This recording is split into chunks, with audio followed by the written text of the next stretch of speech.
찬송가 165장, 통일찬송가 155장 찬양하겠습니다. 165장 주님께 영광 찬양합니다.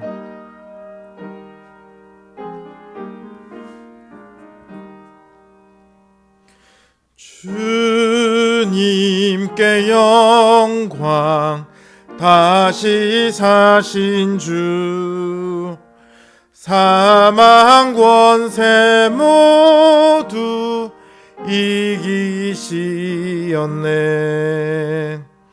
흰 옷 입은 천사 돌을 옮겼고, 누우셨던 곳은 비어 있었네. 주님께 영광, 다시 사신 주, 사망 권세 모두 이기시었네. 부활의 주님 나타나시사 두려움과 의심 물리치셨네. 주의 교회 기뻐 찬송하여라. 다시 사신 주님 죽음 이겼네. 주님께 영광, 다시 사신 주, 사망 권세 모두 이기시었네. 생명의 임금, 영광의 주님, 주님 없는 삶은 헛될 뿐이라. 주의 사랑으로 세상 이기고, 요단 건너 본향 가게 하소서.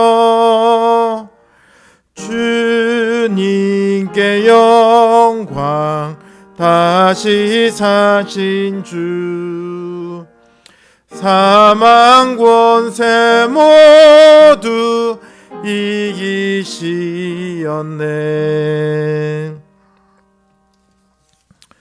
91장 찬양하겠습니다. 91장, 통일찬송가 91장입니다. 91장 찬양하겠습니다. 슬픈 마음 있는 사람 찬양합니다.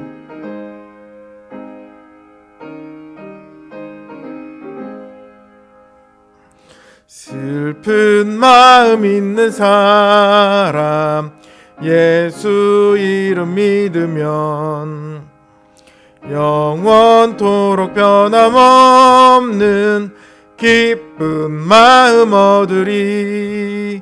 예수의 이름은 세상의 소망이요, 예수의 이름은 전국의 기쁨일세. 거룩하신 주의 이름 너의 방패 삼으라. 환난 시험 당할 때에 주께 기도드려라. 예수의 이름은 세상의 소망이요, 예수의 이름은 전국의 기쁨일세. 존귀하신 주의 이름 우리 기쁨 되도다. 주의 품에 안길 때에 기뻐 찬송 부르리. 예수의 이름은 세상의 소망이요 예수의 이름은 전국의 기쁨일세. 우리 갈 길 나간 후에 보좌 앞에 나아가 왕의 왕께 경배하며 멸류관을 드리리. 예수의 이름은 세상의 소망이요 예수의 이름은 전국의 기쁨일세. 기도하겠습니다.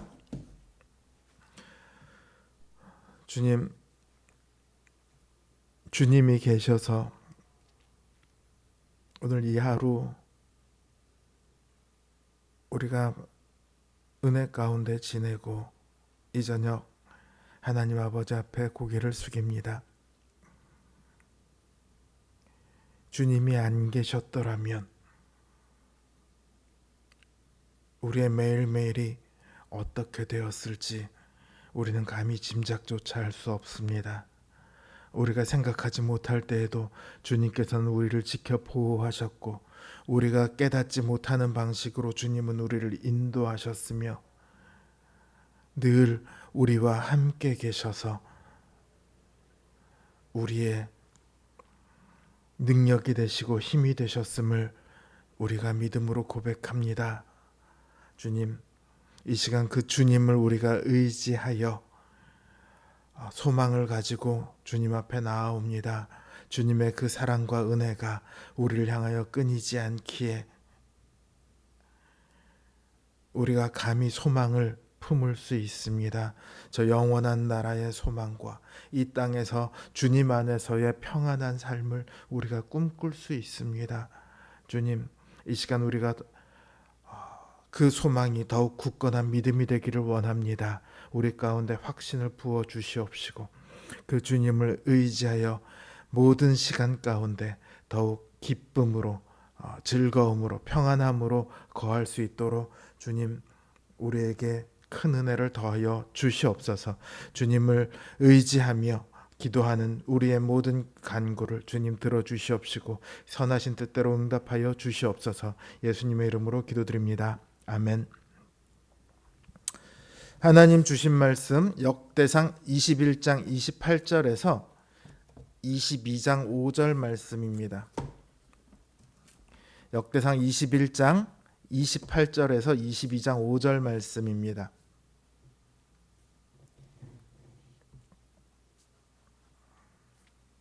제 성경 기준으로 구약 성경 643면에 있습니다. 역대상 21장 28절에서 22장 5절 말씀 제가 받들어 읽겠습니다. 이때 다윗이 여호와께서 여부스 사람 오르난의 타작마당에서 응답하심을 보고 거기서 제사를 드렸으니 옛적에 모세가 광야에서 지은 여호와의 성막과 번제단이 그때에 기브온 산당에 있었으나 다윗이 여호와의 천사의 칼을 두려워하여 감히 그 앞에 가서 하나님께 묻지 못하더라. 다윗이 이르되 이는 여호와 하나님의 성전이요 이는 이스라엘의 번제단이라 하였더라. 다윗이 명령하여 이스라엘 땅에 거류하는 이방 사람을 모으고 석수를 시켜 하나님의 성전을 건축할 돌을 다듬게 하고 다윗이 또 문짝못과 거멀못에 쓸 철을 많이 준비하고 또 무게를 달 수 없을 만큼 심이 많은 놋을 준비하고 또 백향목을 무수히 준비하였으니 이는 시돈 사람과 두로 사람이 백향목을 다윗에게로 많이 수운하여 왔음이라. 다윗이 이르되 내 아들 솔로몬은 어리고 미숙하고 여호와를 위하여 건축할 성전은 극히 웅장하여 만국의 명성과 영광이 있게 하여야 할지라. 그러므로 내가 이제 그것을 위하여 준비하리라 하고 다윗이 죽기 전에 많이 준비하였더라. 아멘. 역대상 21장은 사무엘하 24장과 같은 내용을 담고 있습니다. 그러나 결정적으로 큰 차이가 있어요. 그건 재앙이 왜 내리게 되었는가 하는 점입니다. 사무엘하 24장은요. 이스라엘에 대해 하나님께서 진노하시는 내용으로 시작을 합니다. 그래서 심판을 위해서 다윗이 인구조사를 하도록 했다, 이렇게 기록하고 있죠. 그러나 역대기는요, 이스라엘에 대한 진노는 빠지고 사단이 다윗을 충동해서 인구조사를 한 것으로 기록하고 있습니다. 그렇다고 역대기가 이 재앙의 원인을 다윗에게 돌리고 있는 것은 아니에요. 역대기는 명백하게 이 재앙의 원인을 사단에게 돌리고 있습니다. 이처럼 역대기가 사무엘서와 다른 관점에서 같은 이야기를 다른 관점에서 기록하고 있는 것은요, 시대가 다르기 때문이에요. 사무엘서는 이제 막 왕이 세워졌습니다. 왕이 세워진 지 얼마 안 됐어요. 백성들의 잘못으로 인해 왕이 범죄하고 그 왕의 제사로 인해 백성들이 긍휼을 입게 되는 이 내용을 통해 왕이 어떤 존재인가, 왕이 어떤 일을 해야 하는가를 밝히고 있습니다. 그러나 역대기는 바벨론 포로로부터 귀환한 이후에 기록되었습니다. 이들이 사는 시대는요, 하나님께서 세우신 이스라엘이란 나라는 더 이상 존재하지 않아요. 그들은 포로에서 돌아왔지만 여전히 이방의 지배를 받고 있습니다. 마치 하나님의 나라가 이방들, 악에게 패배한 것처럼 보이는 시대를 살아가고 있어요. 그래서 본문은 악의 대명사인 사단의 충동으로 그 원인을 돌리고 있습니다. 그렇다고 해서 하나님의 진노를 일으킨 이스라엘의 죄악을 없었던 것으로 하자, 이렇게 하지는 않아요. 역대기를 이렇게 보면요, 암시적으로나마 이스라엘의 죄악을 찾아볼 수 있습니다. 그러나 그 이스라엘의 죄악을 틈타서 이스라엘의 재앙이 임하게 하는 데는 사단의 역할이 결정적이에요. 따라서 이 재앙은 하나님의 백성들을 유혹하는 한편으로 하나님께 그 백성들에 대해 참소하는 사단에 의해서 일어났다, 이렇게 말할 수 있죠. 그 관점에서 지금 역대기는 말하고 있는 거예요. 그리고 그 사단의 충동의 결말은 이스라엘의 심판에서 끝나는 것이 아니라 성전으로 이어지고 있습니다. 성전은 하나님께서 그 백성들을 이제 가나안 땅에 정착시켜 더 이상 떠돌지 않게 하시겠다는 하나님의 선언인 동시에 그 백성들의 한가운데 하나님께서 거하시겠다는 선포입니다. 사단은 그 백성들이 하나님으로부터 심판받고 버림받는 것을 획책했지만 하나님께서는 오히려 그 백성들과 함께 하시겠다, 이렇게 답을 하신 거죠. 그래서 이 이야기의 결말은 사단의 뜻대로가 아니라 하나님의 뜻대로 끝나요. 하나님의 승리로 끝이 나는 거죠. 제가 이 본문에 승리라는 글자가 한마디도 없음에도 불구하고 오늘 설교의 제목을 하나님의 승리다, 이렇게 정한 이유입니다. 이런 하나님의 승리는요, 하나님께 심판받아 포로가 되었던 이스라엘 백성들에게 놀라운 위로와 소망이 됩니다. 악이 모든 것을 다 장악해서 그들의 형편은 너무도 보잘것없는 상황이 되었지만 그럼에도 하나님께서는 그들을 버리지 아니하시고 하나님의 백성으로 다시 굳건하게 붙드실 것이며 영광 가운데 그들을 우뚝 세우실 것이라는 놀라운 미래를 꿈꿀 수 있거든요. 하나님께서는 승리하십니다. 악의 모든 도전에 대해 승리하세요. 이건 너무도 당연한 이야기겠죠? 그러나 그 승리가요, 동시에 우리 하나님의 백성들을 위한 승리다. 이걸 우리는 알아야 합니다.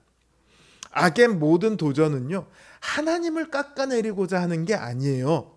사단은요, 하나님에 대해서 도전하는 것이 아니라요, 하나님의 백성들을 흔들어 멸망에 빠뜨리고자 하는 이 도전을 끊임없이 하는 거예요. 그러니까 하나님의 승리는 그 백성들을 사단으로부터, 악으로부터 지키시는 승리예요. 오늘 이 시대를 살아가는 우리는 믿어야 합니다. 왜냐하면 우리도 마치 하나님께서 계시지 않는 것 같은 시대를 살아가거든요. 악이 승리하는 것 같은 시대를 살아간다고요. 하나님의 능력보다 권력, 돈의 힘이 더 센 것 같은 그런 시대를 살아갑니다. 선을 행하는 것보다 악을 행하는 것이 더 지혜로운 것 같은 그런 시대를 살아갑니다. 그러나 하나님께서는 모든 역사 속에서 그런 도전들에 늘 승리했습니다. 그리고 앞으로도 승리하실 거예요. 그 승리를 통해 우리는 늘 하나님의 영광된 백성으로 굳게 서 있을 것입니다. 그래서 바울은 이렇게 선언하죠. 누가 우리를 그리스도의 사랑에서 끊으리요? 환난이나 곤고나 박해나 기근이나 적신이나 위험이나 칼이랴. 기록된 바 우리가 종일 주를 위하여 죽임을 당하게 되며 도살당할 양같이 여김을 받았나이다 함과 같으니라. 그러나 이 모든 일에 우리를 사랑하시는 이로 말미암아 우리가 넉넉히 이기느니라. 내가 확신하노니 사망이나 생명이나 천사들이나 권세자들이나 다 현재일이나 장래일이나 능력이나 높음이나 깊음이나 다른 어떤 피조물이라도 우리를 우리 주 그리스도 예수 안에 있는 하나님의 사랑에서 끊을 수 없으리라. 이 바울의 선언이 오늘 우리의 믿음의 선언이 되길 바랍니다. 우리를 승리케 하시는 그 하나님의 의지와 하나님의 능력과 하나님의 사랑을 의지하여 모든 유혹과 모든 시련을 믿음으로 이겨내는 우리 성도님들 되시길 주님의 이름으로 기원합니다. 이제 주신 말씀 생각하며 그리고 각자의 기도 제목을 놓고 기도하겠습니다.